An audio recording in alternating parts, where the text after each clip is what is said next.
Hey, how you all going? It's Jai, that Aussie metal guy here with crank.com and with that metal station. And today I'm getting to have a chat with Scott Middlin, vocalist for Emecia, hardcore band from Adelaide. I have been playing the tracks on the show, Afterlives and Jouska, the most recent singles, but I've been getting into these guys since the Afterlife Familiar Spirits album, pardon me, was an absolute ripper of an album. So cheers for joining me, man. Oh, no worries. Thanks for having me. First podcast. So here we are. Here we go then. Well, we better dive into it then, man. I'm gonna dive right back. How did Msu First Start, man?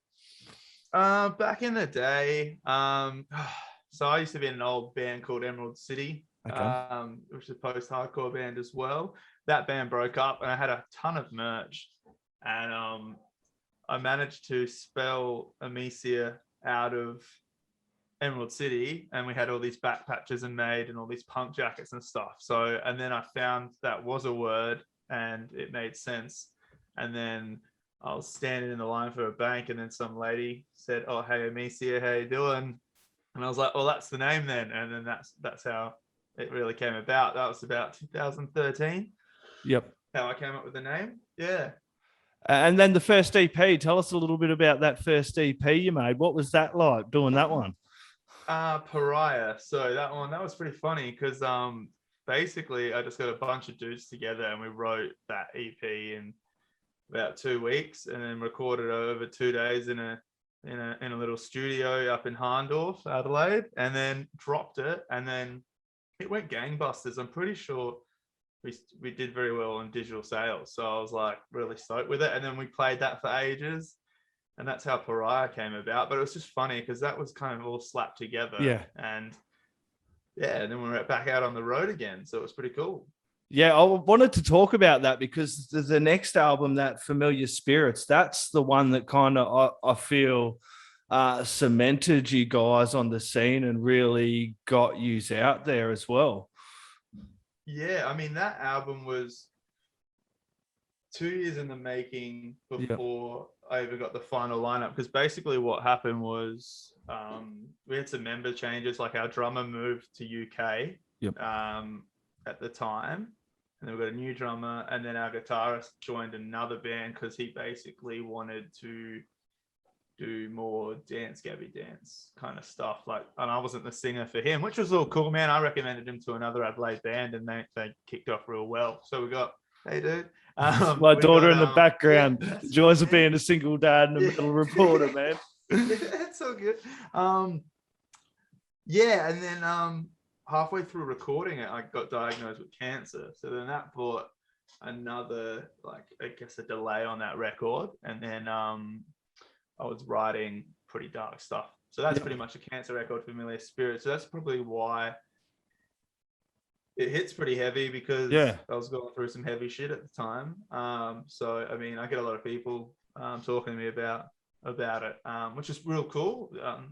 It's weird that people seem to open up to me about that, but I mean, I respect it. I don't usually talk about it publicly too much because it's usually very personal stuff. Yeah. But I think it is cool because it's quite common. And everyone kind of knows someone that's gone through some form of cancer and stuff like that.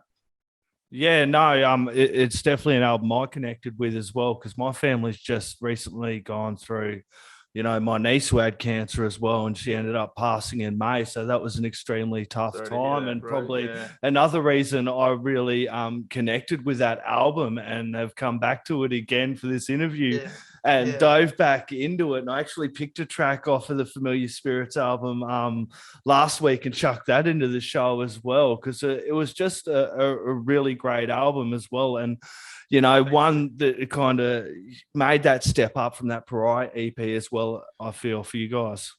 Yeah, well, that's the first album I've ever done. Yeah. And I've never really wanted to rush. You never really want to rush your first album because you can't, obviously you don't get a second shot of it. And so I feel like it was true to me. I mean, there's bits that my band members can pick apart going, I wish we did better production or spent more time on something else, or the melodies aren't as good as I could probably do them now. But I mean, for the time, man, we're very proud of it. It was definitely a milestone for the band.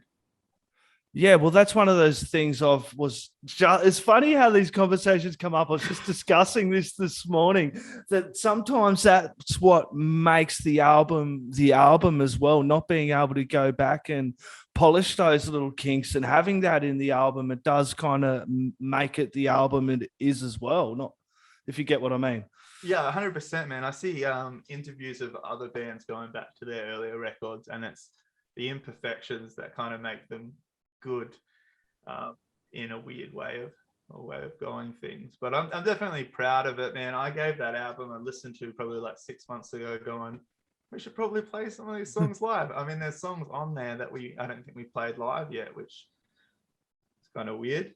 But you know, some songs just, you know, don't fit a bill. Like we play with some very heavy bands sometimes, or we're too heavy for the softer bands. So we've always been in a hard mix with stuff, because it's either we're too heavy or we're too soft. And that album's all over the place, with a bit of a ride from like rocky to like a bit chill. We got some piano in there as well with some softer stuff, and then it goes kind of a bit more aggressive again. So the song choice usually gets a bit tricky when you're playing with bands and bills. Really, we should just play what we want, but we try and cater to the crowd that's going to be there sometimes. Yeah, and I did see a little bit of that footage. I couldn't get up there because I'm in country SA, and as I said, being a single dad and juggling work. But what was that seated gig like for you? Is that the first one you've done with a seated gig? I've seen a bit of the footage there, and it was like trying to rip it up. But how was that experience? It was weird, man. Like, I mean, we're not a lounge band, so like no. it's not like we're dressed to the nines, grooving out, just clicking our fingers, and everyone's drinking, you know, scotch on the rocks and stuff. It was very you know, you work real hard and people kind of get into it, and then they realize they're in a chair, so then they back off. So I kind of just went out and just started climbing on chairs and having fun with it. But I mean, there's not much we could do, man. It's better. That's the first show I think we played in almost a year, so yeah, something's better than nothing. You know, just got to do what you got to do. Yeah, it would have been good to dust off the cobwebs, because don't you also have another one coming up in November, which I'm hoping the restrictions change. Is it a singles launch? And we decided to do a double singles launch. So we're doing Afterlives and Jouska.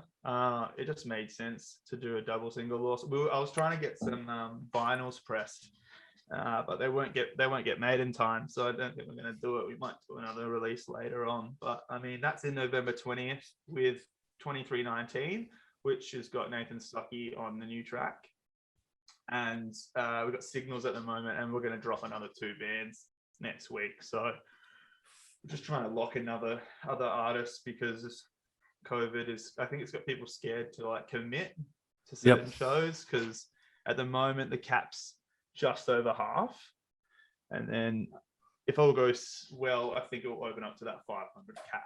So it may open up, and we might be able to try and have a full standing show with a full venue, because Adelaide's doing pretty well, but it only takes a couple of people to pop over and just destroy that. Yeah, and it's hard to get people into wanting to go to shows as it is, because Adelaide, we've got a great scene. I love Adelaide. That's my scene as well. But it's especially hard to get people to go to shows, metal shows, going, yeah, it's a seated one. And yeah, you've got to wear a mask most of the time as well, walking around. Yeah. So I'm hoping and then you look at these footy games and you get like 10 fucking thousand or something like that for a footy game, but we can't do this I mean, it does suck, but at the same time, like, AFL just brings in that revenue. It does. And we just don't have that. I mean, I'm not bringing the government hundreds of thousands of dollars. So, I mean, if bands were doing that, I mean, it'd be a different story. I did see one band up in Brisbane. Don't even know what genre it was, but they booked out a heap of shows at rugby league. Local rugby league. Did you see that as well? Yeah, bloody genius. I mean, it's great. I was just like, why didn't I think of booking out like those conference rooms at the at Adelaide Oval, and then just put it on just shows? But you know, there's always someone that thinks outside the box and tries something new. So I mean, that's pretty cool. Yeah, I want to ask about that Afterlife single, man. Tell us a little bit more about that track and kind of what that one means for you. So that's probably the first song I've written that's meant to be positive, which is a new. I always, if I write positive when I start to write songs, I feel they're super cheesy, and I'm just like, they're not fake, but I mean, I'm trying to be positive. Like the Ghost Inside, smash it out with that positive hardcore. Just like fuck yeah, like. Yeah. But I struggle with it. But that song's all about kind of second chances and giving it a good red hot crack, whether you fall down or whatever. So it's pretty simple message. Yeah, after I got sick, I wanted to change career paths, and then I got the chance to kind of be a tattooist. So now I work for myself. I get to talk crap, do tattoos, do art, listen to music, and got a dream job now, which is pretty cool. So I mean, it's kind of about that and doing a new chapter in my life, and like going from being sick and doing all that, and then all of a sudden now I own my own home. Yep. I've got a wife. I've got a daughter that's just turned 1. And I've got a pretty sweet job. So life's pretty sick right now, man. Like I just had to step back and realize what I've actually got. So that Afterlife songs is pretty much just like, second run it. Second run at it and doing what you want to do in life and finding that joy. And not only, a lot of people can take a lot out of that as well. Because I was in a position like that as well, working something I hated and doing something I hated for 14 years, and then recently having to change it all and finding myself again and having that second start and going back to some old things that I absolutely loved and still being able to mix in this as well. And a lot of people can get that positive message about that second starting and an afterlife after that one.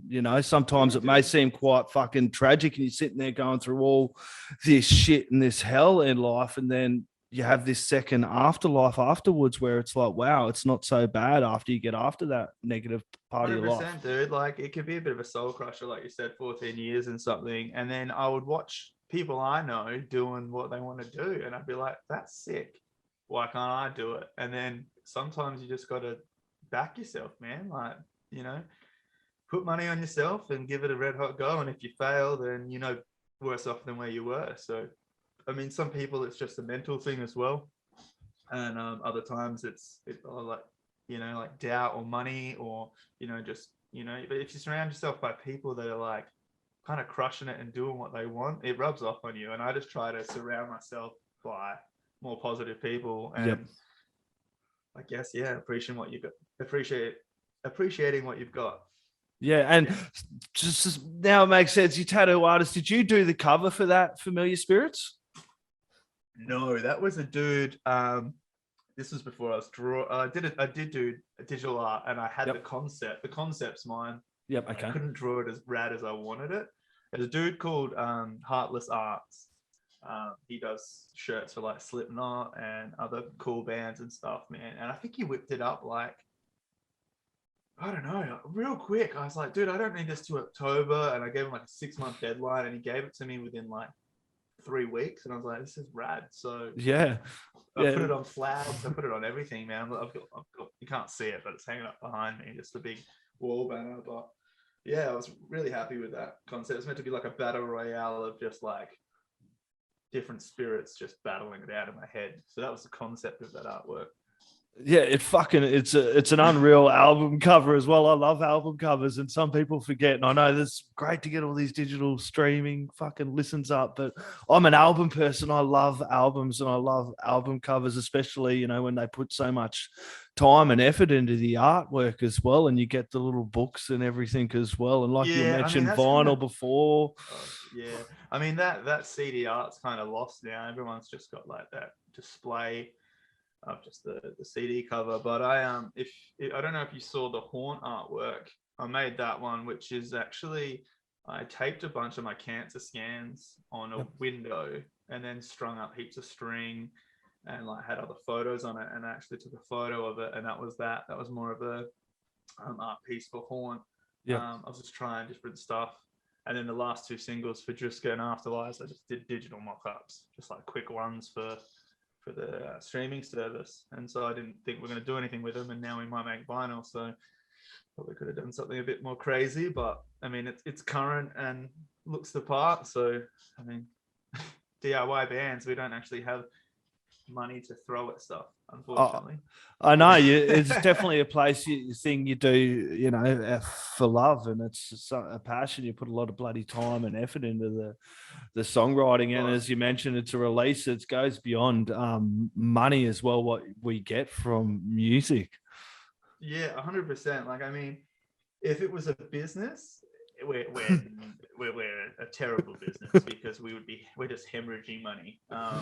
But you don't get back what you put in. But that's not the point of it. It's more of a journey and just making stuff with your mates, and it's a good way to vent. It's like lifting, like my wife says, it's like lifting invisible weights. I get to yell at people and yell in a room. So I mean, that's just therapeutic in its own kind of crazy way. Yeah, and you have these moments of connections with your fans when you play these shows and you get to talk to people and you see what impact your music has kind of had on them. And you're sitting there thinking sometimes it's probably not reaching people. Then you talk to people like myself or other people and they're like, wow, you know, I played this music and it actually has connected with me as well. It's funny because like I hear it a little bit every now and then. Like when I dropped Pariah in 2013, I woke up one morning and I had a message from some girl from the UK going, "This EP saved my life," and I'm like, "How the hell did you even hear this?" And that's rad. And then I get the same thing with the Familiar Spirits. I had people reach out to me about them with family members going through cancer and stuff, and I don't even think about that stuff when you're writing it. You don't go, No. "Oh, I'm gonna change some kid in Vermont randomly," like gonna change their life. You just kind of write. I just write stuff that I'm going through at the time, and I guess that hits home to some people, which is sick. I love listening to new music and going, "Oof, it hits me in the feels, man." Like it's good, and it's cool that I can do that to people, and it's very, very overwhelming when that happens. You don't expect it. Yeah. No, you don't, because you also remember what it was like when you'd listen to music too, and then you've got that impact from music, so you know what it means for those people to come up and go, "Oi." Yeah, and it's cool, and then you just get people just like, some people are a bit of like, I love them all, but some people are just punishers, and they like ask you the same thing every time, and you're like, it doesn't matter, it's the same answer, dude. Like, yeah, but it's cool. It's weird having a fan base because I never thought we'd actually been a popular band. We've always just been a band that's been around. And all of a sudden, over the last couple of months, people have been coming out the woodwork, and like podcasts like this. I got a whole week of interviews and podcasts and stuff, and it's very weird because that never was a thing. Yeah. Well, hardcore's doing so bloody well, like the music scene, but also this platform. I think everyone's been doing a lot of this. So I've been doing this for 4 years, but the last bloody year, 2 years, I've been busier than ever chatting to bands and getting the word out because people can't play shows as much. So you got to find other ways and avenues to connect with the listeners. I mean, it's different because like it was actual press when I started making music. Like we're in magazines, and then your single would get in a magazine, and then you'd go into a radio station, and it was very like submersive, where now it's like I'll have a chin wag with someone on the phone for like half an hour, and then I'll write a piece up on you, and then it's like out in like an hour, and you're like, well, this is huge turnaround time. And it's really cool. Like I got an email going, "Hey, they want to do a metal podcast with you," and I'm like, cool. Is and I'm like, oh, here we are. Say it's weird, but it really is good stuff. But it's also, you know, you get to, I want to come back to being able to work, not only working with media and talking all this media, but working with different artists all over the, you know, like you had, as you said, Nathan from 2319, and the hardcore scene here in Australia is really, really good at the moment. And bands like yourself in 2319, you know, you got the Gloom in the Corner. I know a bit more metalcore, but it's Blacklist, and there's just so many great. Those are sick. We played with them once before. Yeah, man, it's a really strong hardcore scene here in Australia. It's weird because it's come full circle, because when I was going out as a kid, like grindcore and hardcore and deathcore were massive. and they were huge. And then the hardcore scene came back in with, and then we were kind of riding that tail end of it, and now it's come back round again. And now emo's on the way back in, which is crazy. So I want the hairstyles to come back, but they're just not coming. Mullets are still, king at the moment. So They are, aren't they? Yeah, they're crazy, dude. I love them. But I couldn't rep one. I don't think I could pull it off.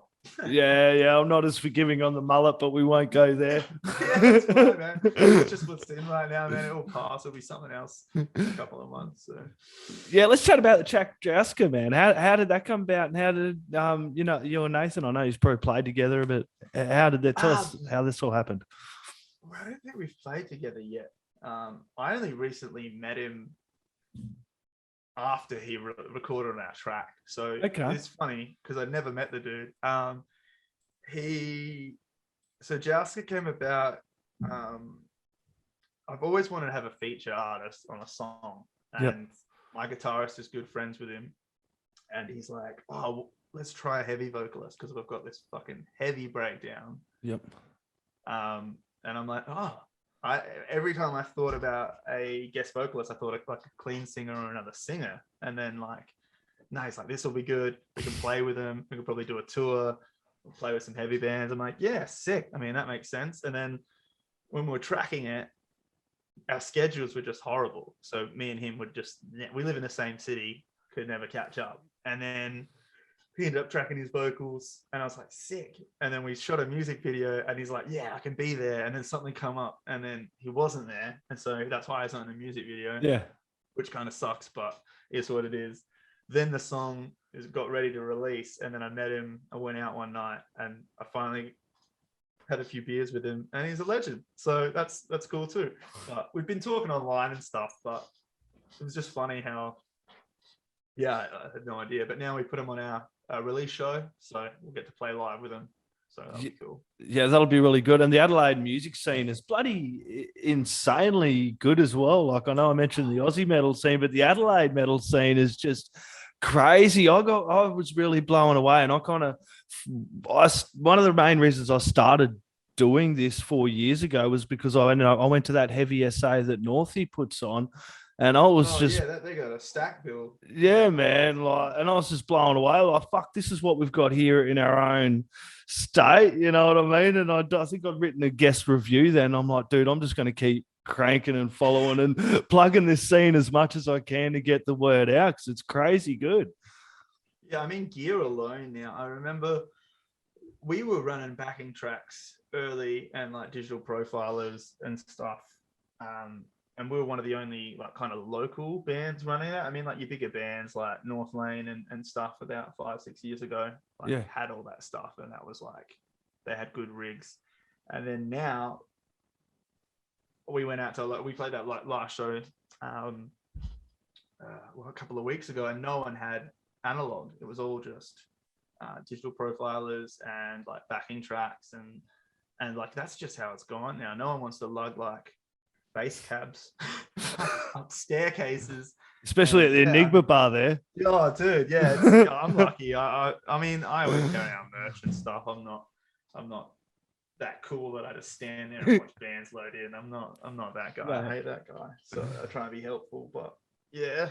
Yeah, I've helped at the Enigma bar there, lifting stuff up for the bands as well up those stairs. It's always the littlest dude with the biggest stack, and you're like, fuck, man, how's your back? But they're champions, man. So after the single launch, are you guys working on some more stuff after that? Probably can't say too much, but what's the plans left for you guys this year after that?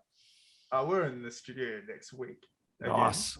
Which is sick. Yeah, we'll talk about it, man. We're not sitting on anything. We don't have labels to, make happy. So, me telling people stuff's coming out isn't really going to affect. Yeah, cool. At all. Anyway, so that's good. So we've got we're in the studio. We're doing another 3 or 4 tracks, I think. Sure. Recording. We're not doing an album or anything at the moment. We're just sitting on a bunch of songs, and we're just going to kind of drip feed singles out because, like you said, that's how it's kind of going. People's attention spans for a full record it's just not. People don't listen to whole albums at the moment. I don't find anyway. It's playlists, Spotify, Apple Music, that stuff. yeah, and like kind of mixtapes basically. And then, you know, we drop a single and a video, then do a tour. So we've got a tour in the works for next year, doing East Coast tour. Hopefully that doesn't get cancelled. Yeah. In a couple of years, for obvious reasons. So just want to get on the road again and see our friends. Yeah. Okay. Well, and speaking of touring, I know you want to play the East Coast, and I asked, I'm going to ask, totally fictional, man. Say tomorrow, next week, the borders, everything, this COVID shit fucks off. If you could play one country, man, or one place, where would it be, dude? Japan. Yeah. I've been to Japan twice, man, and it's sick. And the metal scene's pretty cool over there. Like, there's a band called, if you haven't checked them out, Pale Dusk. Okay. They are weird, real weird. And Cold Rain. I don't know if they're Japanese, but they're pretty sick. Yeah. Those yeah, man. bands. But yeah, I mean, just because I got like going to Japan, man, that's probably the only reason. I mean, I've been lucky enough to tour Southeast Asia. Did those 3 countries. Yeah, nice. Every city in Indonesia except for that would have been cool. Bali, except for Bali, did every city. What was that like? That would have been a lot. That would have been a lot of fun, man.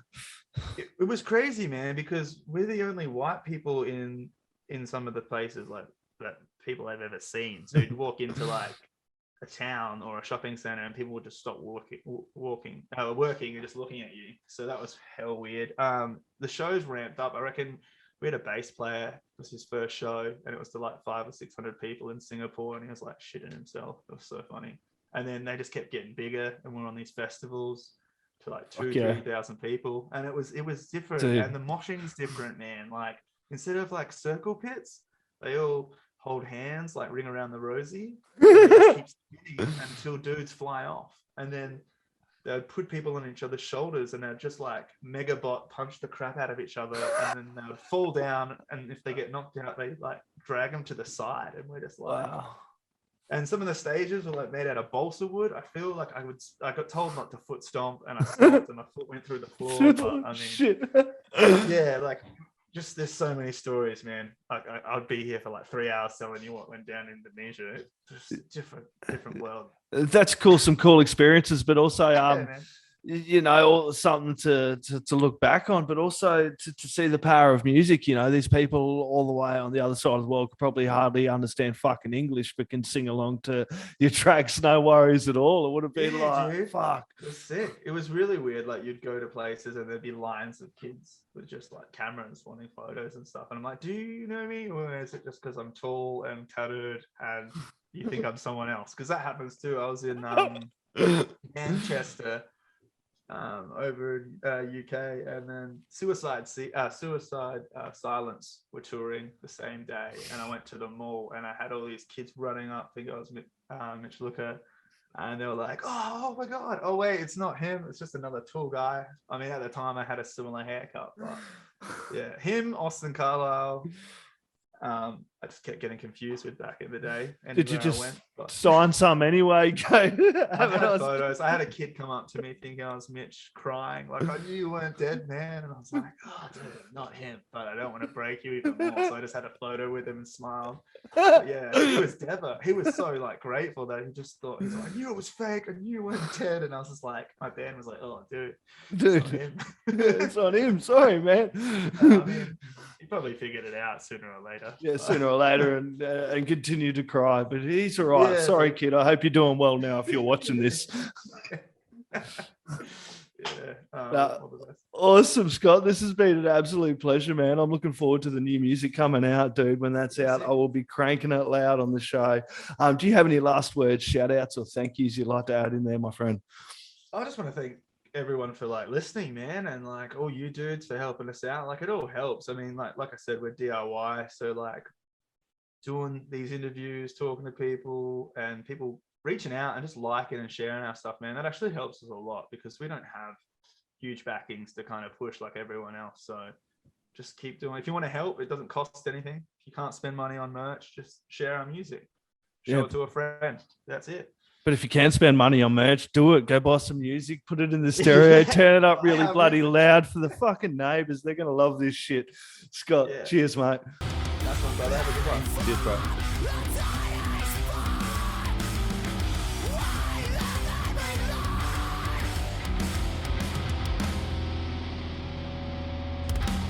This is a you win,